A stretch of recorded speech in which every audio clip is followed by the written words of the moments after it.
So we're going from Looney Tunes yesterday to Sexy Crazy on the show. So we've gone from Gossamer and now we're doing Mad Moxxi. So Mad Moxxi is a very sexy, sarcastic, very out there character. She's super hardcore and I just love her. She runs the arena. She's been married several times. Like she's just so epic in this video game. And this is a character I would love to cosplay someday.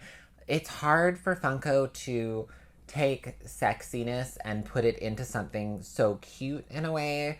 The one that they tried to attempt to keep the sex appeal of the character, which really failed for me. I have her in the collection. I'm going to unbox her at some point, but the Elvira Funko is a huge kind of fail for me. Like they went and they put her signature, boobs on there and yet didn't go and round out the hips or anything to kind of balance out the figure. So it looks a little bit weird, and I don't know, it's sometimes it's really hard for them to take the likeness of the actual characters and put it into the Funkos when it comes to especially the human. A little bit easier when it comes to the games, but this one is definitely like I'm not seeing. She's bustier than Elvira in the video games. Like she is crazy in her costumey corsety outfit thing. Like I love it. So let's pull her out of this box. Let's take a look, see what they've kind of done with her.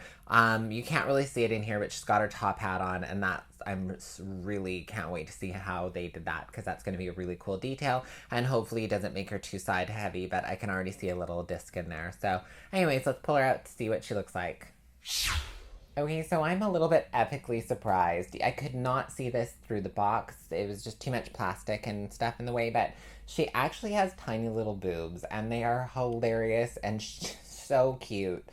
I love what they did. They even got her little heart tattoo on there. Like, the detail on these are always pretty amazing at what they actually do add on to the characters, but her paint is beautifully done. It's one or two little mess ups in this figure and that's it, but I can deal with all of those.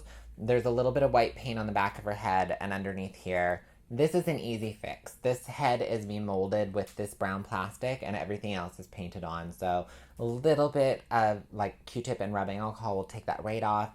If you ever try to do this, please be really, really extremely gentle, because if you rub too hard or aggressive on here, it'll heat the plastic up and leave these weird shiny kind of like rub marks, and I did that and made that mistake when I first started trying to clean them up. I just have to be really super careful. Sometimes a little bit of, you can just pull it with your nail and it'll come off, but even then you're chancing scratching them.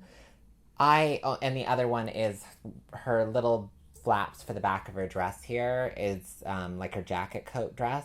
They glued it on wrong, so it actually looks like it's kind of hovering, and you can see her butt behind it. As for the stand, you have to have her on a stand. Her hat is one crazy solid piece of purple plastic, and there's no way she's standing up without the stand. She will just fall straight over, and her head's actually kind of a little bit sloped, which is the only other thing that I think they could have. She's more regal and sassy of a character, so having her kind of, bowing her head a little bit, that is definitely not Mad Moxxi. So this is really cool. Her box is damaged. I'm not going to keep the box. She's definitely one that's going to go right onto the shelf. And yes, she's super adorable. We are not going to have a judging coming up for a while, because we're just going to kind of extend it. I don't want to do a 3-day judging. I'd rather do a crazy long video with a bunch of them. But this stand is working out really well. This is really cool to have them beside me here. Tell me what you think of it, and make sure to subscribe below, follow the channel, and I love hearing your comments, so leave them in the comment section for me. I'm not really sure what I'm reviewing tomorrow. I kind of have an idea. It is an exclusive. What am I talking about? I totally know what I'm going to be reviewing tomorrow, and I'm just going to tell you. It's the Hot Topic Harley and Joker 2-pack, because it's my day off tomorrow, and that's what makes this so exciting, and that's going to be a great way to get into my days off of summer by doing the Joker in his little Hawaiian shirt and Harley in her bikini. So that'll be fun. See you all in the next review.